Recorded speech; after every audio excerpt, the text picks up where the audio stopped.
पूर्व सांसद डॉक्टर अजय सिंह चौटाला आज पानीपत स्थित एक निजी रिसोर्ट पर पहुंचे, जहां उन्होंने जेजेपी कार्यकर्ताओं से मुलाकात की। इस दौरान उन्होंने जींद रैली को ऐतिहासिक बनाने के लिए कार्यकर्ताओं का धन्यवाद किया। मौजूद कार्यकर्ताओं को संबोधित करते हुए उन्होंने कहा कि जींद उपचुनाव एक तरह से सेमीफाइनल मैच है, जिसमें जीतकर ही फाइनल में पहुंचा जा सकेगा। उन्होंने सभी कार्यकर्ताओं से आह्वान करते हुए कहा कि वे पूरे जोर शोर के साथ जींद उपचुनाव की तैयारी में जुट जाएं। भाजपा पर निशाना साधते हुए उन्होंने कहा कि उनके पास चुनाव के लिए उम्मीदवार ही नहीं है। उनसे हम एक नई सोच के साथ मुक्ति दिलवाने का काम करें और इसके लिए एक सुनहरी अवसर भी हमारे बीच में आया है। कोई भी गेम, चाहे वो राजनीति का है, चाहे खेल के मैदान का है, विनर गोल्ड मेडलिस्ट वही होता है जो फाइनल जीतता है। और फाइनल वो जीतता है जो सेमीफाइनल जीत करके फाइनल में पहुंचता है। आज सेमीफाइनल होने जा रहा है जींद की धरती पर, उपचुनाव है। उसी के लिए विशेष तौर पे आपको न्योता और निमंत्रण देने आया हूं, आपसे गुजारिश और विनती करने के लिए आया हूं। जिस तरीके से आपने पूरे प्रदेश से जाकर के वहां ताकत दिखाने का काम उस रैली में किया था, आज उस ताकत को वोट में तब्दील करने की जरूरत है।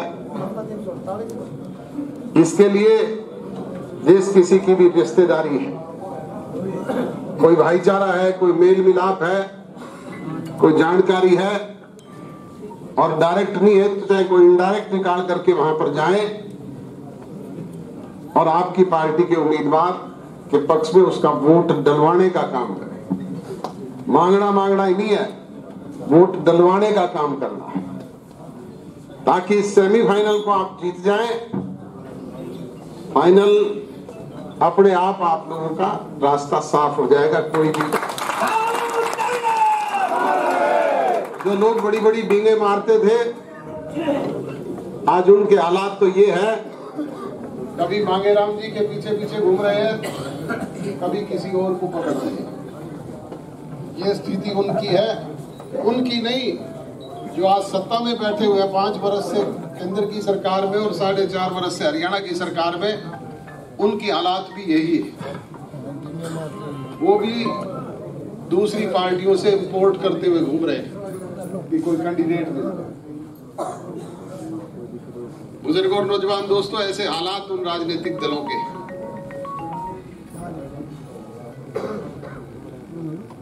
इसलिए आपसे गुजारिश और विनती है कि जिन लोगों ने सत्ता में आने से पहले हमें बड़े बड़े वायदे किए थे, बड़े बड़े जुमले हमारे बीच में छोड़े थे, बड़े प्रलोभन दिए थे, उन लोगों को सबक सिखाने का अवसर है आपके पास। चुनाव से पहले ये लोग कहा करते, विदेशों से काला धन लेकर के आएंगे, गरीब आदमी के खाते में 15-15 लाख डलवाएंगे। कोई आई पंजी 100 रुपए खातों के और लगवा दिए।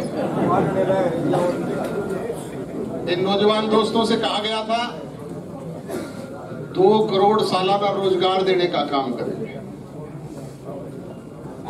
रोजगार छीनने का काम तो किया, देने के नाम पर सिर्फ धोखा देने का काम किया। नोटबंदी, जीएसटी के जरिए इनको बेरोजगार बनाने का काम किया। किसान से कहा गया स्वामी अन्नाथन आयोग की रिपोर्ट को लागू करेंगे, आपकी आमदन को दोगुना करने का काम करेंगे। वो खाद्यान्न साहब ने अभी आपको बताई है, उसको दोहराने की जरूरत नहीं, आप भुगत होगी। इन माताओं और बहनों के बीच में इसी पावन धरा से ही अनाउंसमेंट की गई थी, बेटी बचाओ बेटी पढ़ाओ, महिलाओं की सुरक्षा की गारंटी देंगे। आज सबसे ज्यादा असुरक्षित कोई है तो महिलाएं।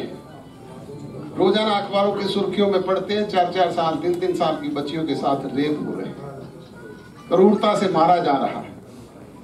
ये हालात सत्ता में बैठे हुए लोगों की है।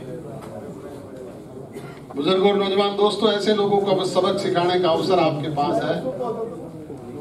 इसलिए आपसे विनती और गुजारिश करने के लिए आया हूं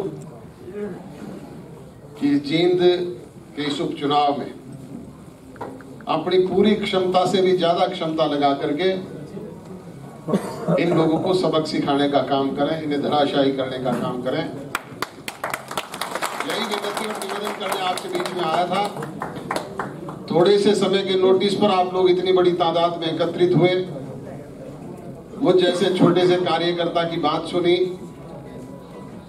मुझे जो प्यार, स्नेह, लाड और दुलार आप लोगों ने दिया, उसके लिए आपका शुक्रगुजार हूं, आपका आभारी हूं, आपका धन्यवादी हूं।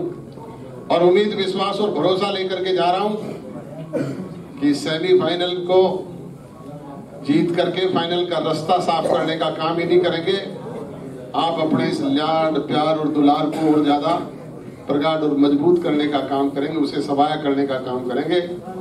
आप सबका बहुत बहुत धन्यवाद। वैसे तो हमने सेमीफाइनल तो जींद में ऐतिहासिक रैली करके हरियाणा प्रदेश के लोगों ने अपनी भावना तो व्यक्त कर दी, अब उसे वोट में तब्दील करने का काम, वो तो चुनाव का परिणाम बताएगा। जो लोग हमें सपना दिखाने की, लेने की, छोड़ने की बात करते हैं, उनसे ये तो पूछो था कि कैंडिडेट कौन है। कभी तो मांगेराम गुप्ता जी का दरवाजा पकड़ते फिरो, कदे किसी और ने इम्पोर्ट करो, कदे हमारा कोई किरसन लेके जा रहे हो। तुम्हारे पास सामान कहाँ है, क्या है वो बताएं। कैंडिडेट डिक्लेयर करेंगे 8 तारीख। ये निर्णय करना मेरा काम नहीं, कोर कमेटी बैठ करके करेगी। आज इनके पास इम्पोर्टेड कैंडिडेट भी नहीं है, जो कभी हाथी को चश्मा पहनाते हुए घूम रहे हैं, कहीं कोई और घूम रहे हैं, वो लोग भी ख्वाब लेते हैं जीतने का। सब्सक्राइब करें और साइड में दी घंटी को भी दबाएं ताकि आप तक हर समाचार पहुंच सके।